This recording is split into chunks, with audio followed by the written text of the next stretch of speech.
The Queen enjoys her annual summer break at her Scottish estate, Balmoral, and is usually joined by members of her family, including grandchildren and great-grandchildren.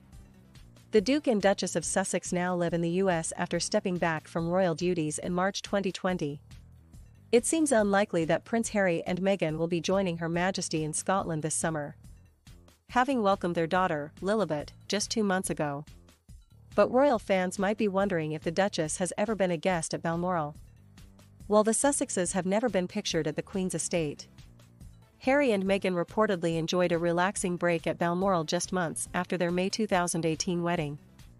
According to the Sunday Times at the time, the couple are said to have spent time with the monarch during her summer break, after staying with the Prince of Wales and the Duchess of Cornwall at the Castle of May, the former residence of the Queen Mother, on Scotland's north coast.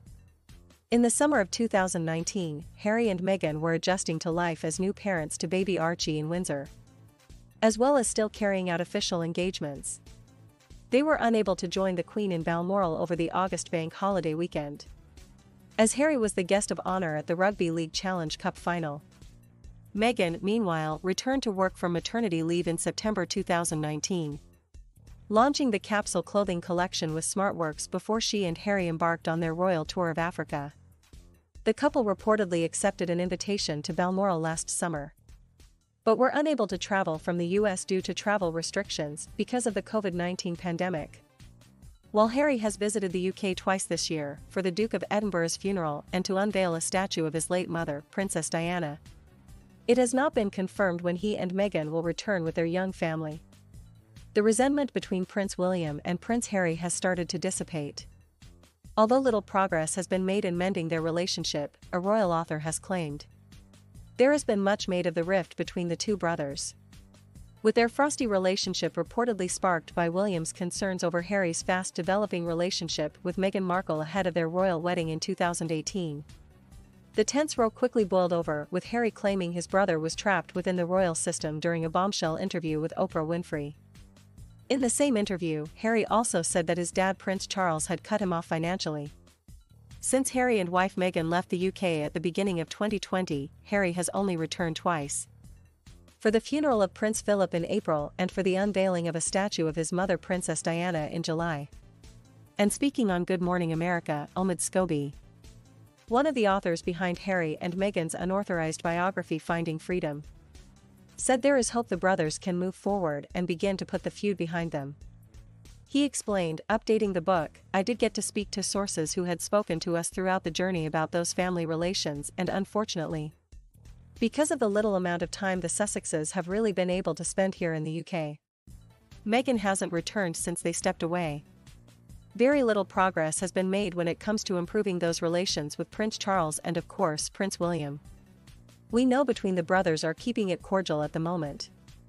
That door is still open, it's not shut, but there hasn't been much progress there. I think time still needs to do its job on that front, but there's a respect on both sides." When I spoke to Kensington Palace sources recently close to the Cambridges, they said that they understand that the Sussexes are doing their own thing now.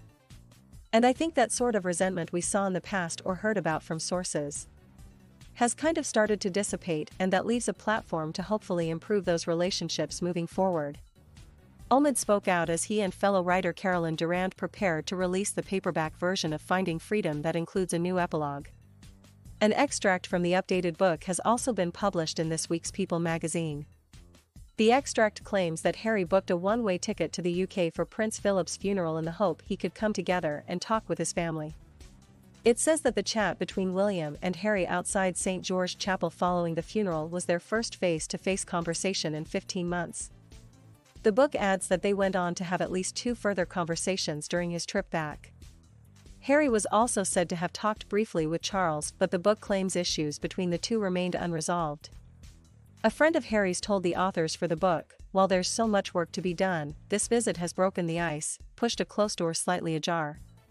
Finding Freedom, originally published last year, chronicles Harry and Meghan's romance and brief period as members of the monarchy before they broke away to forge a new life for themselves and son Archie in the US.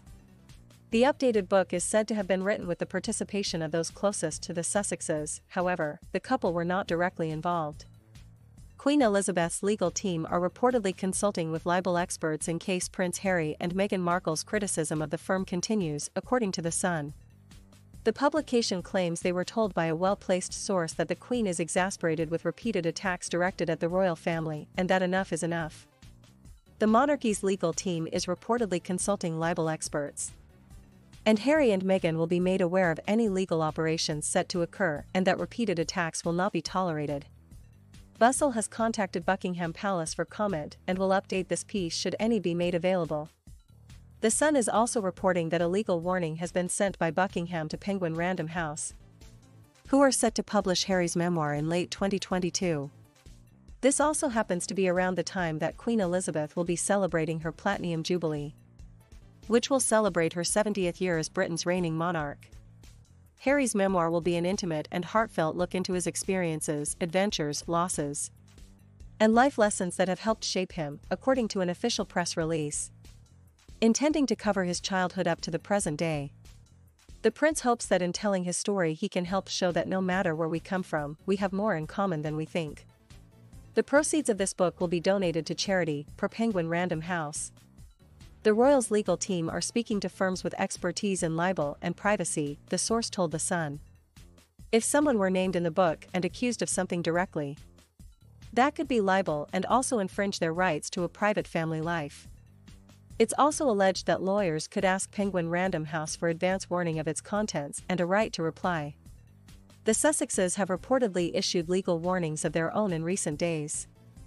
In an article published on August 19, the Daily Beast claimed that law firm Schillings sent out letters on behalf of the couple to at least one British newspaper to dispute reports that they had reignited a rift with the royals by publicly attacking the Queen. Harry and Meghan and their relationship with the royal family are often the subject of conflicting reports. This case is no different. The Sun's story comes after Harper's Bazaar U.S. royal correspondent Omid Scobie told Good Morning America that the couple's relationship with Queen Elizabeth is as strong as ever. He added that Harry and Meghan had nothing but love for her and that their daughter's name, Lilibet, is proof of their close relationship. The couple has previously taken legal action against the British tabloid press, with Meghan winning a copyright claim against the Daily Mail, and Harry accepting an apology and damages from the publication over a false report. The prince is also suing The Sun and the Mirror in relation to alleged phone hacking, and previously threatened legal action against the BBC for reporting that the couple had not asked the Queen's permission to name their child Lilibet, one of the Queen's nicknames.